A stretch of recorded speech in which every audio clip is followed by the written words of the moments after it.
let's try and do some neon-ish colors. Oh, wait.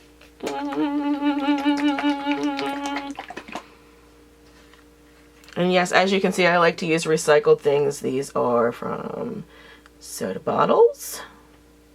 Figure out what part of the country I live in, since I called it soda.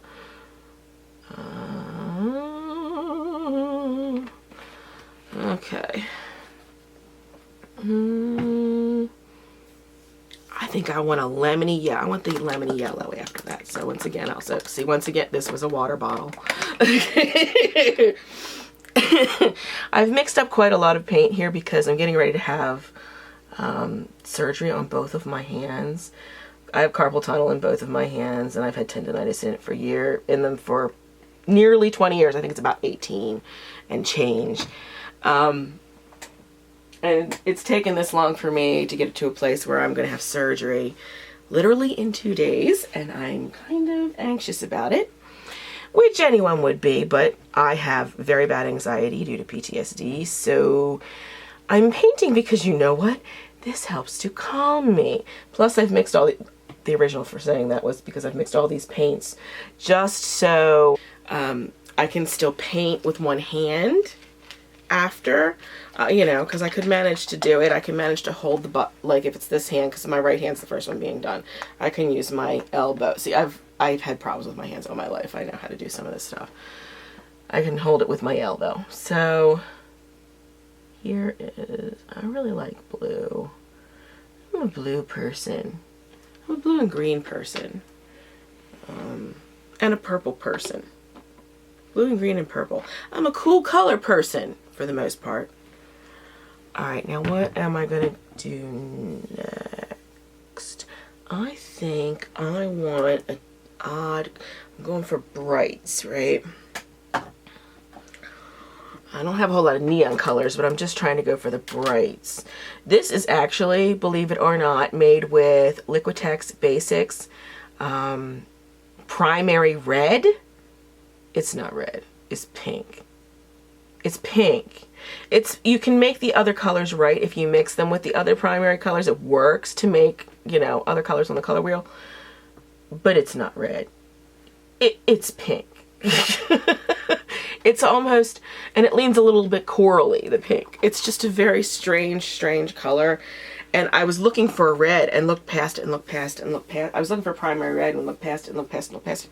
And at the store I was purchasing at, it did not have any reds. Like, all the reds were bought out. Somebody must have been doing some kind of project that involved red. But there was this, and I just thought they'd left the pink behind. And I looked closer and it said primary red, and I was like, this is not primary red, this looks pink. But then, you know, sometimes things look different outside of the bottles. So I went with it and purchased some. And let's put a little bit of this orange in there. Not a ton. Let's see what happens with that. I love how you put a tiny bit of something in it, and sometimes it shows and sometimes it doesn't. I think what I'm going to do is I'm going to put a little bit of color shifty paint in there. It looks really great when you get it on the canvas. This is Folk Arts color shift paint. I don't know the exact name, I'm sorry, but it is Folk Arts that makes it. Comes in the little craft section, you know, where all the craft paints are. And I'm going to put some of that in there.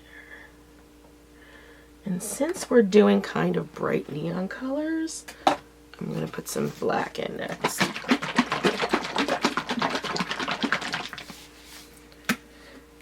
And you can see this is a International Delights. I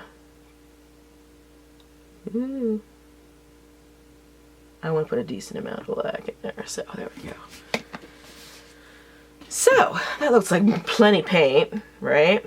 Look at, there's still cells coming up in it. And you know what? I have not put it, I'm so not used to doing it. I haven't put any WD-40 in it. So I'm going to hit it with a spray on the top. God, it already looks so good. And then I'm going to spray down, and then that's going to be it. That's the extent of my WD-40 in there. And let's see how, it does seem like it makes a few more cells pop up. I'm going to leave this sit for just a minute to kind of let it do its thing, and then I'm going to flip it, and then I'm going to let it sit for 5 minutes. Okay, it's been a minute. You can see where that's sitting there on the top. Oof. I don't know about this, but it always looks so pretty. Well, at least in my experience, although the last time I used it, it was for a clean pour. It wasn't for a dirty pour, and it wasn't for a flip cup. So this is going to be completely different than my very first experiment. And I'm going to, while I'm at it, I'm going to straighten my little cookie sheets out a bit here. 5 minutes. So, be back in 5 minutes. So let's give this just a little tap, just because I'm like that. And here we go. Ooh, ooh. Oh my God, look at that. That is why people put that stuff in their paintings. It just makes the best looking freaking cells.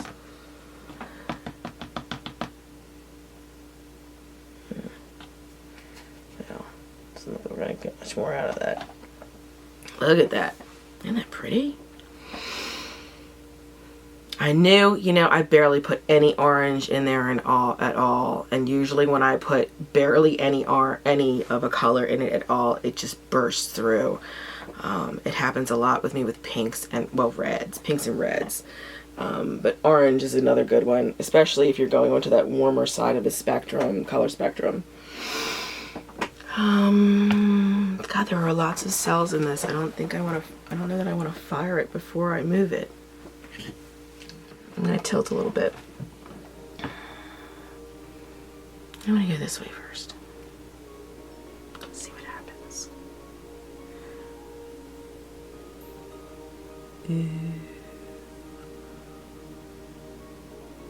Ooh, I like that. Let's get that back up there a little bit. Let's go this way. Because I'm starting to lose some of this weirdness of the smaller cells. That's the thing I'm worst at, is stretching out cells without making them look like they've been overly stretched out. Like I said, it is a problem. See, look how those cells are squinching on me. I'm gonna get all kinds of advice on this, I can tell. It's just me. I know it. It needs to go a little more anyway. And then back. It's gonna be the last direction I think I put it in for the most part. I really like those cells. I think I'm tilting it too fast.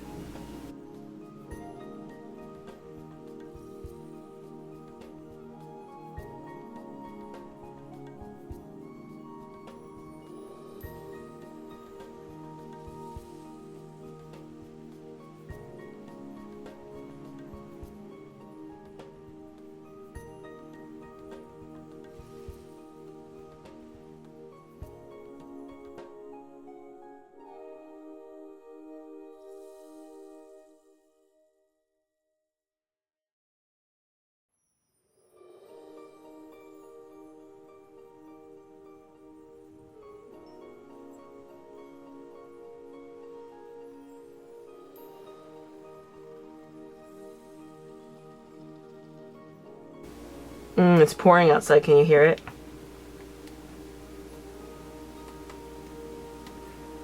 It's a good day for acrylic pour painting. Woohoo!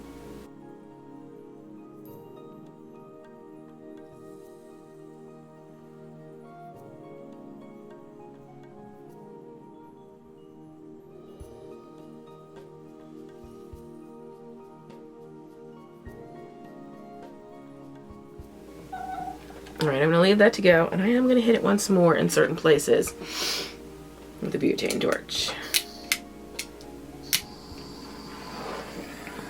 Now that it's been refilled. I like hitting the edges of things. Sometimes that one has some really... I want to hit some of these little squigglies, you know, because I like the little squigglies. And sometimes when you hit them, they go wild. The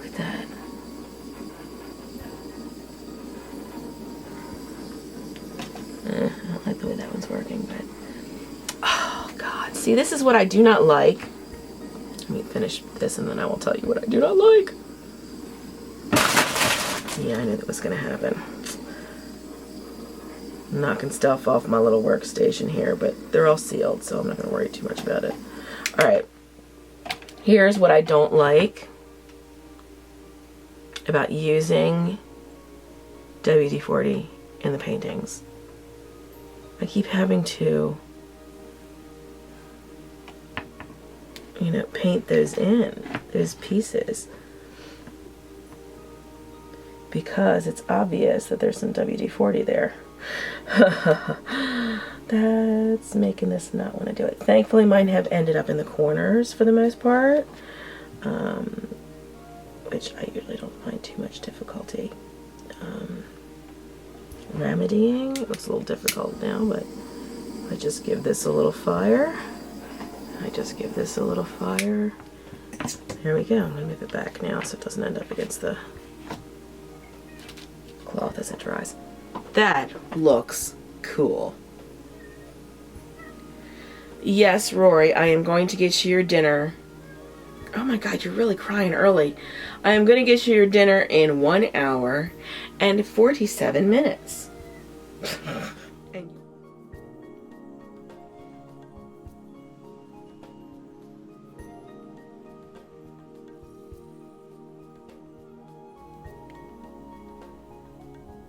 Alrighty, I've switched cameras now. We're going to get some close-ups. I got a little bit of a glare here. I'm going to have to work on that, I think, the next time I shoot. If I just turn the camera a little bit, that works. Look at the cell action in some of this. I think my favorite part... Oh my God, look at that. Look at the colors. Wow. I just think it's so pretty. It's going to be a little bit of iridescence when it dries. I mean, seriously, look at this, some of the cell action. Oh, I really like that one.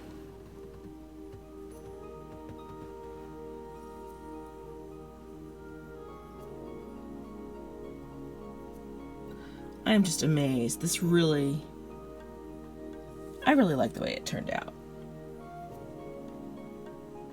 And there we go. That is the final image. I really like it. When it's dry, I will post a picture of it on my Instagram, which is Surviving a Creative Life, just like the name of this channel.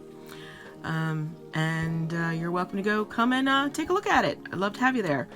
Don't forget to subscribe and give this video a thumbs up if you liked it. And can't wait to hear from you. If you have any ideas for any new projects, anything you'd like to see, I'm always open for a game or two.